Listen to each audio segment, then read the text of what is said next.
नमस्कार, आप देख रहे हैं न्यूज़ 14 भारत और मैं हूं मुशफिक खान।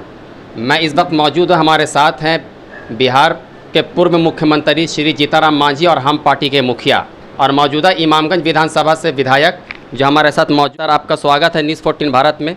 सबसे पहला सर सवाल आपसे यही है कि क्षेत्र में आप विधायक होने के नाते तो बहुत आ रहे हैं, लेकिन जो लोगों का मौजूदा जो ज़मीनी मुद्दा है रोड का, सड़क का, वो सर कब पूरा होगा? क्योंकि इस सड़क से आप भी आते हैं, 12 किलोमीटर की जो सड़क देख रहे हैं आप भी कई बार आए हैं, गए हैं और आप देख रहे हैं उसकी हालत कैसी है। जो भी हो, रोड जहाँ तक सवाल है, रोड पहले RWD का था, उसको RCD ने लिया है, ले करके इसको डबल करने का इरादा है, एस्टिमेट बन गया है। बीच में मालूम हुआ था कि टेंडर भी हो गया है, लेकिन यहीं अभी लोग कह रहे हैं कि टेंडर नहीं हुआ है। हम जाते पता लगाएंगे कि क्या स्थिति है। अगर टेंडर नहीं होगा तो टेंडर करवाएंगे, होगा। और जहाँ तक रोड जहाँ ठीक है या जहीं गड़बड़ है, उसके बारे में प्रायः हम लोग जब आते हैं तो शिकायत करते हैं, पदाधिकारियों से बोलते हैं कि अमुक रोड ठीक है, अमुक रोड ठीक नहीं है। तो इस तरह से काम हम लोग करते हैं। हर चीज़ पर नज़र है हम लोगों का और इस रोड पर भी नज़र है, क्योंकि ये रोड सिर्फ सलैया और इमामगंज का नहीं है। सर, अभी जिस तरह से देश का माहौल बहुत गर्म है अग्निपथ को लेकर के, उसको आप किस तरह से देख रहे हैं? क्योंकि सरकार का ये कहना है कि उसमें छात्रों के अंदर भरम फैलाया जा रहा है, लेकिन 4 साल के बाद रिटायर होंगे, उन्हीं का आधा पैसा उनको पेंशन के रूप में मिला करके दिया जाएगा। तो उसको एस जीतनराम मांझी कैसे देख रहे हैं?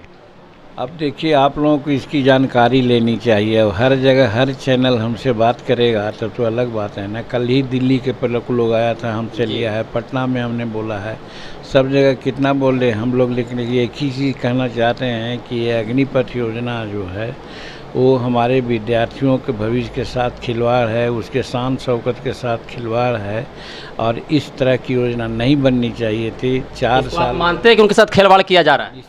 हम कह चुके हैं, उनके भविष्य और उसके इज्जत के साथ खिलवाड़ है। 4 बरस की नौकरी है और उसके बाद वो रिटायर करेगा तो क्या करेगा? फ़र्ज कीजिए 17 बरस में जिसकी नौकरी होती है और 4 बरस में रिटायर करेगा, 21 बरस में यहाँ शादी होती है, 22 और 23 बरस में क्या होगा उसकी हालत? उसके बाल बच्चे होंगे तो उसका क्या हालत होगा?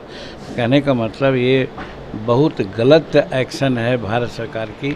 इसमें सुधार लाने की आवश्यकता है। हम बहुत पहले बोले हैं कि आप जब कृषि बिल में सुधार ला सकते हैं तो कृषि बिल में 2 बरस तक, 1.5 बरस तक लोग आंदोलन किया, तो क्या बिहार में जहाँ युवाओं की संख्या सबसे ज़्यादा है हिंदुस्तान में, इन लोगों को एग्रीव्ड करके, इन लोगों को एग्रेसिव करके आप शांति कायम कर पाइएगा?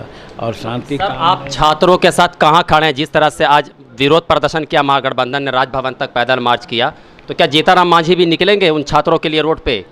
देखिए, अपनी अपनी मर्यादा है, अपनी अपनी बात है। हम लोग उनका नैतिक समर्थन किया है, आज भी कर रहे हैं। हम चाहते हैं कि भारत सरकार, चूँकि हम NDA के पार्ट हैं, तो इसलिए हम NDA के खिलाफ में सड़क पर नहीं उतर सकते हैं। लेकिन जो मसला है उस मसला के लिए NDA के सभी नेताओं से हम लोग बात करेंगे और कहेंगे कि साहब ये डिसीजन आपका गलत है, इसको आप सुधारिए। एज पॉलिटिकल जीतनराम मांझी किस तरह से देखते हैं? जिस तरह राहुल परिवार के साथ हो रहा है, ED की लगातार जांच हो रही है, 10-10 घंटा पूछताछ हो रही है, तो क्या ये बदले की भावना तो नहीं है? क्योंकि आप भी एक पॉलिटिकल है, इसको आप किस तरह से देख रहे हैं? क्या लोकतंत्र में इसी तरह से होगा? देखिए, राहुल जी के साथ ही ED की पूछताछ नहीं हो रही है, बहुत लोगों के साथ बात हो रही है।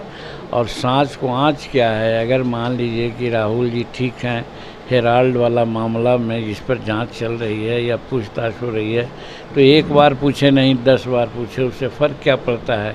और यदि वो कहीं कोई गड़बड़ी नहीं है तो कोई दिक्कत नहीं होगी, और नहीं तो गड़बड़ी होगी तो कार्रवाई होगी, तो कोई भी हो सकता है।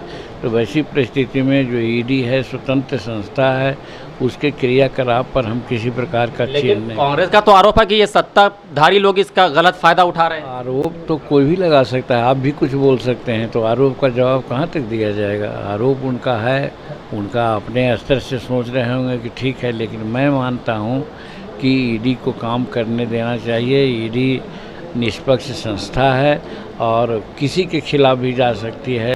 आखिरी सवाल सर बिहार से, कि बिहार की राजनीति को किस तरह से देख रहे हैं? जिस तरह से लगातार उठा पटक चल रहा है, तो क्या एनडीए के साथ ये सरकार चलेगी, अपना कार्यकाल पूरा करेगी? देखिए, ये संभावनाओं की बात है।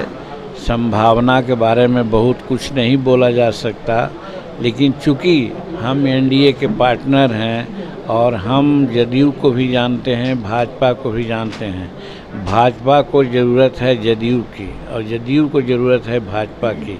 जो परिस्थिति है यहाँ पर विरोधी दल के कर्मात को जो हम लोग देखा है और कभी कभी देखते हैं, उससे हर हालत में सरकार 25 तक के बनी रहेगी। सरकार जनता ने वर्डिक्ट दिया है 25 तक। नीतीश कुमार 25 तक मुख्यमंत्री रहेंगे। 25 के बाद जनता का जो वर्डिक्ट होगा देखा जाएगा। सर बहुत बहुत शुक्रिया हमसे बात करने के लिए। तो ये थे हमारे साथ पूर्व मुख्यमंत्री श्री जीताराम मांझी, जो कि हर सवाल का बड़ा बारीकी से उन्होंने जवाब दिया और अग्निपथ के सवाल पर उन्होंने साफ तौर से सरकार को इस पर इन्होंने ये खारिज करते हुए कि सरकार जो है ये छात्रों के साथ गलत कर रही है और इसके ऊपर सरकार को पुनः विचार करे और उसके बाद इस योजना को लागू करे। कैमरामैन फहद के साथ मैं मुशफिक खान, न्यूज़ 14 भारत, बिहार।